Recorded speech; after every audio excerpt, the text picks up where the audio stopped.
తాకట్టులో ఉన్న బంగారాన్ని విడిపించి ఆ రోజున్న మార్కెట్ ధర కట్టి మిగిలిన డబ్బును మీకు అందిస్తుంది ఎస్వీఎస్ గోల్డ్. రీసెంట్గా బీబీ ఉత్సవం జరిగింది. అందులో ఇమాన్యుయల్ 360 డిగ్రీస్ రిలేషన్షిప్స్ ఒక పాయింట్ మీద ఇంకా ఆడియన్స్ని దాన్ని పట్టుకొని కామెంట్స్ చేయడం, ఇవన్నీ బ్యాడ్ కామెంట్స్ చేయడం కానీ, లేకపోతే వీళ్ళు ఫ్యాన్స్ ఫోర్స్ అవ్వడం కానీ, ఇవన్నీ జరుగుతుంది. అసలు ఏంటి అదన్నా మీరు యాక్సెప్ట్ చేస్తున్నారా దాన్ని, ఆ వర్డ్ని? ఫినాలేలో మా ఫైనల్ కంటెస్టెంట్స్ ఎవరైతే ఉన్నారో అందులో ముగ్గురు, తనుజ కానీ, ఇమాన్యుయల్ కానీ, కళ్యాణ్ కానీ సారీ అంటే నాగార్జున గారు మీరు ఎవరికి సారీ చెప్పారంటే భరణి అన్నకు సారీ చెప్తామని ముగ్గురు సారీ చెప్పారు.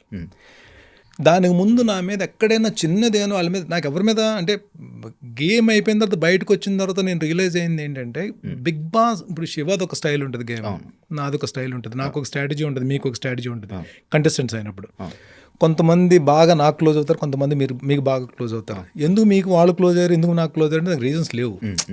ఎవరు వేవ్ లెంగ్త్ సెట్ అయితే వాళ్ళు క్లోజ్ అవుతారు, జర్నీ ట్రావెల్ అవుతుంది. ఒక్కొక్కసారి ఏముందంటే గేమ్లో అరే మనం ఇంతలాగా ఇష్టపడిన వాళ్ళు కూడా ఇక్కడేంటి ఇలా చేశారని చెప్పి అది గేమ్ ప్లాన్. అది ఇప్పుడు నేనేంటంటే ఎండ్ వరకు నేను మైండ్ యూజ్ చేద్దాం అనుకున్నప్పుడల్లా మైండ్ యూజ్ చేయలేకపోయాను. అది హార్ట్ ఎక్కడో డామినేట్ చేసి అది అయిపోయింది. దానికి ఎవరిని నేను వాళ్ళ తప్పని నేను అన్నాను. ఎవరు గేమ్ వాళ్ళది. వన్స్ వాళ్ళు అంతమంది ముందు ఫినాలేలో సారీ చెప్పిన తర్వాత ఇంకా మనం ఏదైనా ఒక 1% ఉన్నా సరే అది కూడా పోద్ది కదా, అరే సారీ చెప్పేశారు కదా అని చెప్పి. ఇంకోటి హౌస్లో అందరూ అంటే ఏజ్ వేస్ చూసి అందరూ నాకన్నా చిన్నోళ్ళే. అంటే ఇది పంతం, ఇది పట్టించేసుకుని అరే నన్ను ఇలా అందుకన్నారన్నంత పెద్దోళ్ళు కూడా కాదు. I can fog. ఒకవేళ నిజంగానే వాళ్ళు ఎవ్వరూ తప్పు చేయలేదు, ఒకవేళ తప్పని అనిపించినా ఐ కెన్ ఫాగ్ దెమ్. ఏజ్లో నేను పెద్దోడిని కాబట్టి I have to fog them. But అలానే ఎవరు తప్పు చేయలేదు.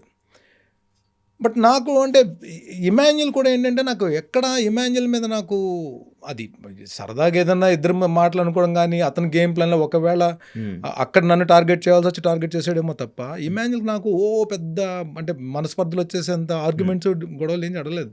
నామినేషన్స్ అప్పుడు తన పాయింట్ రేజ్ చేసాడు, నేను ఆర్గ్యుమెంట్ అయ్యేది అంతే. బట్ వేరాజ్ నేను మళ్ళీ రీఎంట్రీ ఇచ్చిన తర్వాత పర్మనెంట్ హౌస్ మేట్ కింద అవడానికి టాస్క్ తన ఆడాల్సి వచ్చింది.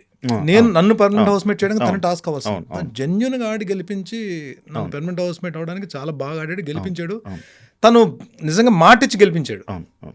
సో నేను అది చాలా చాలా సందర్భాల్లో చెప్పాను, ఇమాన్యుయల్ నన్ను పర్మనెంట్ హౌస్ మేట్గా చేయడానికి నన్ను ఆడి గెలిపించాడు అని చెప్పి. నాకు ఒక తెలియకుండా ఒక చిన్న ఎఫెక్షన్ ఉంటుంది. ప్లస్ వేరస్ ఈ ఫ్యామిలీ వీక్ జరిగినప్పుడు వాళ్ళ మదర్ లోపలికి వచ్చినప్పుడు ఫస్ట్ నన్ను చూసిన వెంటనే, ఎందుకంటే హౌస్లో తెలియకుండా ఫిజికల్గా నాకు ఎక్కువ దెబ్బలు తెలిసాయి. షోల్డర్ ఇంజరీ కానీ, రిబ్ ఇంజరీ కానీ, ఈ ఇండెక్స్ ఫింగర్ ఇంజరీ కానీ. ఆవిడ లోపలికి వచ్చినన్నే చేయి పట్టుకుని హెల్త్ ఎలా ఉంది, హెల్త్ జాగ్రత్త అండి అని చెప్ప, అంటే చాలా కన్సర్న్గా మాట్లాడారు. అదే మీట్ అవడం ఫస్ట్ టైం ఆవిడ. సో ప్లస్ ఇంకోటి ఏంటంటే, నాకు నా లైఫ్లో, నా ఫ్యామిలీలో, నేను పెరిగిన వాతావరణంలో నాకు అమ్మ అంటే ఒక ఎమోషన్. నాకు అమ్మ విపరీతం. తనే స్ట్రెంగ్త్, తనే వీక్నెస్. నాకు నేను అట్ ద ఏజ్ ఆఫ్ 20 నాకు ఫాదర్ చనిపోయారు. అన్నయ్య ఏమో జాబ్ రీచ్ వెళ్ళిపోయాడు, సిస్టర్కి మ్యారేజ్ అయిపోయింది, అమ్మ నేనే. నేను అంటే పెళ్ళి అయిన తర్వాత కూడా, పెళ్లి కాకముందు కూడా అమ్మతోటి ఏంటంటే నాకు జర్నీ చాలా ఎక్కువ ఉంది. ప్లస్ ఏంటంటే ప్రతిదీ షేర్ చేసుకునేవాడు. సో అమ్మ అనే ఒక ఇది విపరీతమైన ప్రేమ, అభిమానం ఉండడం వలన ఎవరి మదర్నైనా సరే నాకు అది వస్తుంది. ఈ ఉత్సవం జరిగినప్పుడు ఏమైందంటే, రీజన్ ఏదైనా సరే ఆవిడ ఇమాన్యుయల్కి కప్పు రాకపోవడం గురించి పడిన బాధ కంటే, ఇమాన్యుయల్కి ఓట్లు వేయండి అని అడగడానికి వెళ్ళినప్పుడు ఒక ఎక్స్పీరియన్స్ అయ్యింది. దాని గురించి ఎక్కువ బాధపడి ఆవిడ స్టేజ్ మీద కళ్ళని నీళ్ళు పెట్టుకున్నారు, బాధపడుతున్నారు. ఒక మదర్ వచ్చి స్టేజ్ మీద అలా కళ్ళని నీళ్ళు పెట్టి నేడుస్తున్నప్పుడు ఎవరికైనా బాధ అనిపిస్తుంది. చాలామంది హౌస్ మేట్స్ కళ్ళలో నీళ్ళు తిరిగాయి. లక్కీగా నాకేంటంటే మైక్ శ్రీముఖి గారు మైక్ ఇచ్చి భరణి గారు మాట్లాడిన అన్నప్పుడు, నేను ఈరోజు చెప్తున్నా, it's not Emmanuel, it's not Bharani, ఒక మదర్. అక్కడ ఇమాన్యుయల్ కాకుండా 22 మంది కంటెస్టెంట్లో ఎవరున్నా వాళ్ళ మదర్ అక్కడ ఉన్నప్పుడు నేను అలాగే రియాక్ట్ అయ్యేవాడిని. అక్కడ ఇమాన్యుయల్ కాదు, అది 22 మంది కంటెస్టెంట్స్లో ఎవరి మదర్ అక్కడుండి అలా బాధపడినా సరే నేను అలాగే రియాక్ట్ అయ్యి ఆ కంటెస్టెంట్ని సపోర్ట్ చేసి ఆ మదర్ని కన్సోల్ చేయడానికి, కన్నీళ్ళు తొడడానికి, ఆ వ్యక్తి గురించి డెఫినెట్గా నేను పాజిటివ్గా మాట్లాడే మాటలు అయ్యి. It is not about Emmanuel. ఒక తల్లి వేదన ఒక తల్లి ఆవేదనని అర్థం చేసుకుని ఆవిడ కన్నీళ్ళు తుడ్డానికి, ఆవిడ నా స్టేజ్ మీద నవ్వించడానికి, ఆవిడికి ధైర్యాన్ని ఇవ్వడానికి నేను చేసిన ప్రయత్నం తప్ప it is not about Emmanuel, it's mother. Mothers అందరూ వాళ్ళు ఎప్పుడూ పాప నవ్వుతూనే ఉండాలి, ఆరోగ్యంగా ఉండాలి, ఎవరి మదర్ అయినా సరే. 22 మందికి మదర్స్ కూడా నాకు లైక్ మదర్స్ లాగే నాకు. సో అక్కడ ఎవరి మదర్ ఉన్నా నేను అలాగే రియాక్ట్ అయ్యేవాడిని. దాని గురించి ఏంటంటే అదేమైపోతుందంటే మేబీ ఈ సోషల్ మీడియాలో ఏదన్నా సరే అది నచ్చక వేరే రకంగా వెళ్ళుండొచ్చు. కానీ అంటే ఒకళ్ళు కామెంట్ చేసుకుని వీళ్ళని ఒకళ్ళు కామెంట్ చేసుకుని, నేను అదే చెప్తాను, మా వాళ్ళు ఇక్కడే ఉన్నారు. నేను హౌస్లోకి వెళ్ళే ముందు కూడా నన్ను పిఆర్ పెట్టుకోవడానికి ట్రై చేసినా సరే మొత్తానికి ఆ డబ్బులు ఇంత డబ్బులు ఆ పిఆర్కి అని చెప్పి నాకు అర్థం కాలేదు. ఫస్ట్ టైం నాకు అంటే సోషల్ మీడియాయే నాకు లేదు, సోషల్ మీడియాలో లేను. కానీ వెళ్ళేటప్పుడు సోషల్ మీడియాలో ఉండాలని చెప్పి వీళ్ళు అప్పుడే అకౌంట్ ఓపెన్ చేయించారు ఇన్స్టాలో. కానీ అది ఇదేంటారు బాబు ఇంత పిఆర్కి ఇలాగా అని చెప్పి, ఇంకా సరే నా వల్లగా అది ఏదో ఒకటి చేయండి అని చెప్పి నా కజిన్స్ ఇద్దరు వాళ్ళకి అప్పు చెప్పాను. ఏదో పాపం కింద మడి మీద పడి ఏదో చేశారు పాపం. కజిన్స్ ఇద్దరే దాన్ని హ్యాండిల్ చేశారు. నేను వెళ్ళి లోపలికి వెళ్ళి బయటకు వచ్చేంత వరకు కూడా వాళ్ళకి వెళ్ళేటప్పుడు ఒకటే చెప్పా, డెఫినెట్గా ఒక ప్లాట్ఫామ్ మీదకి వెళ్తున్నప్పుడు మంచి ఉంటుంది, చెడు ఉంటుంది. మనల్ని పొగిడినండి మనల్ని భలే పొగిడాడని చెప్పి అది కాదు, పొగిడినా పాజిటివ్గా తీసుకోండి, తిట్టినా ఎక్కువ రియాక్ట్ అవ్వకండి. It's their opinion. అది మన మీద. ఇప్పుడు బిగ్ బాస్ హౌస్లోకి వెళ్ళినప్పుడు భరణి ఎవరికైనా శత్రువు కాదు కదా. ఇప్పుడు ఎవరికన్నా గొడవలు ఉన్నా లేవు కదా. ఇంకా హౌస్లోకి వెళ్ళిన తర్వాత చాలా మంది ప్రేమించడం స్టార్ట్ చేశారు. అమ్మాయిలు అందరూ కూడా అమ్మ అని పిలుస్తున్నారు. ఫాదర్ లేని అమ్మాయిలు అందరూ కూడా మీలా నాన్న ఉంటే బాగుందని చెప్పి అంటారు. ఇప్పుడు మనం ఒక పోస్ట్ పెడతామండి శివ గారు, మీరైనా నేనైనా శివ అని పోస్ట్ పెడతాం మనం ఇన్స్టాలో. అది ఏంటి నాకు ఆ పోస్ట్ కూడా ఎందుకు పెట్టాలో కూడా తెలియదు నాకు. మా వాళ్ళు కజిన్స్ అన్న ఈరోజు ఈ పోస్ట్ పెడితే మనది కొంచెం ముందుకు వెళ్తామని అన్నప్పుడు సరే పోస్ట్ పెట్టండి అని చెప్పంటాం. తర్వాత వాళ్ళు వచ్చేమంటారు, అన్న మనకి ఈరోజు 1 lakh వ్యూస్ వచ్చాయి అన్న, 1 lakh వ్యూస్ వచ్చాయి, ఒక 10,000 లైక్స్ వచ్చాయన్న. 1 lakh వ్యూస్ వచ్చి 10,000 లైక్స్ వచ్చినప్పుడు ఒక 5-10 నెగిటివ్ కామెంట్స్ వస్తాయి. అవి చాలా దారుణంగా వస్తాయి. అక్కడ ఆగిపోదామా, లేకపోతే ఇంతమంది మనల్ని మెచ్చుకుంటున్నారని చెప్పి మనం ఒక పాజిటివ్ ఎనర్జీ తీసుకుని వెళ్దామా? అదే పట్టించుకుంటాం ఆబ్వియస్లీ. నేను మా వాళ్ళకి అదే చెప్పా.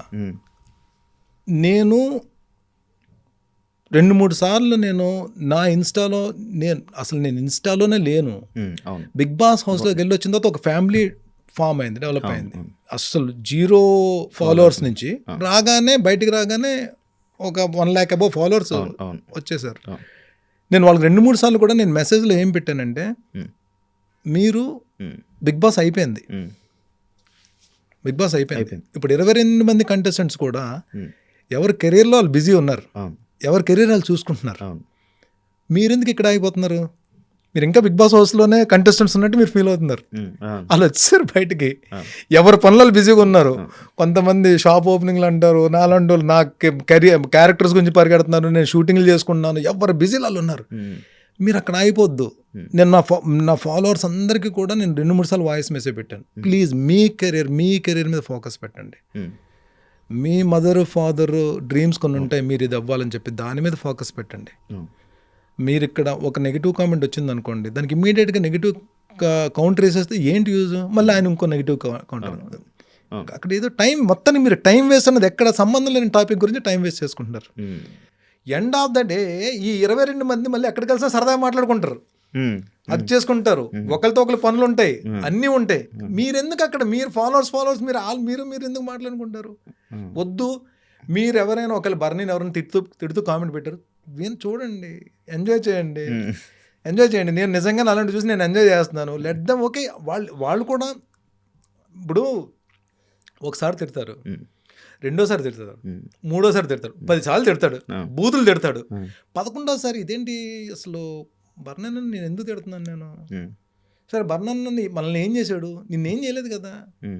ఇప్పుడు ఒక స్టేజ్ ఎక్కాము, 22 మందిని పొగడలేం కదా, 22 మందితో మన నెగిటివిటీ లేదు కదా. ఒక వ్యక్తిని పొగడాల్సిన అవసరం వచ్చింది, సిచ్యువేషన్ అది, సందర్భం అది. ఈ సందర్భం వల్ల కదా బర్నీ అన్న ఇలా రియాక్ట్ అయ్యాడు. బర్నీ నేను ఎందుకు తిట్టాలి ఆలోచన 11 సార్లు తిట్టిన తర్వాత రావచ్చేమో, చూద్దాం చేంజ్ అవుతాడేమో.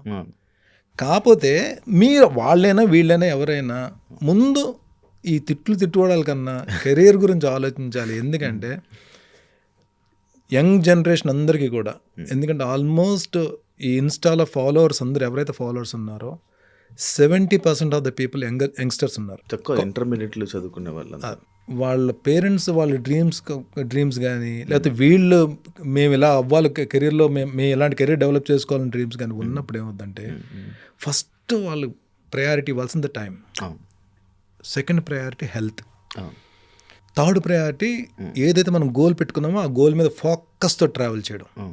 ఈ మూడు కానీ మిస్ అయిపోయి టైం అన్నెసరీ ప్రతి సంబంధం లేని నాటికి టైం వేస్ట్ చేసుకుంటూ వెళ్తే వెనక్కి తిరిగి చూసుకుంటే ఆ ఇన్స్టా అకౌంట్ అలాగే ఉంటుంది, టైం అయిపోతుంది, మనం అక్కడే ఉండిపోతాం.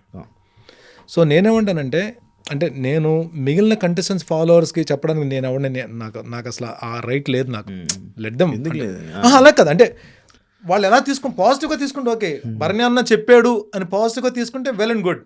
నేను నిజంగా నా ఫాలోవర్స్నైనా మిగతా వాళ్ళ ఫాలోవర్స్నైనా నా ఫాలోవర్స్ కింద నేను ట్రీట్ చేస్తాను. And for more videos, Please subscribe to iDream. Please subscribe to iDream. Please subscribe iDream. And please subscribe to iDream. For more videos, subscribe to iDream. please like, share and subscribe to the channel. Congratulations, iDream. Subscribe to iDream. Subscribe to iDream. So subscribe to iDream Media. iDream की iDream team अंदर की huge congratulations. Please subscribe iDream Media. Please subscribe to iDream. Subscribe iDream. Please subscribe to iDream. iDream అంటే నా కళల ఛానల్ను subscribe చేసుకున్నారు, నోరు తిరుగుతలేదు, మీరైతే గంట గుర్తు కొట్టండి. For more such videos, please subscribe to iDream. Subscribe to iDream. Please subscribe to iDream. Please subscribe iDream Media. Please do subscribe to iDream. Please subscribe to iDream Media. For best entertainment and information, please subscribe iDream. And don't forget to subscribe to iDream.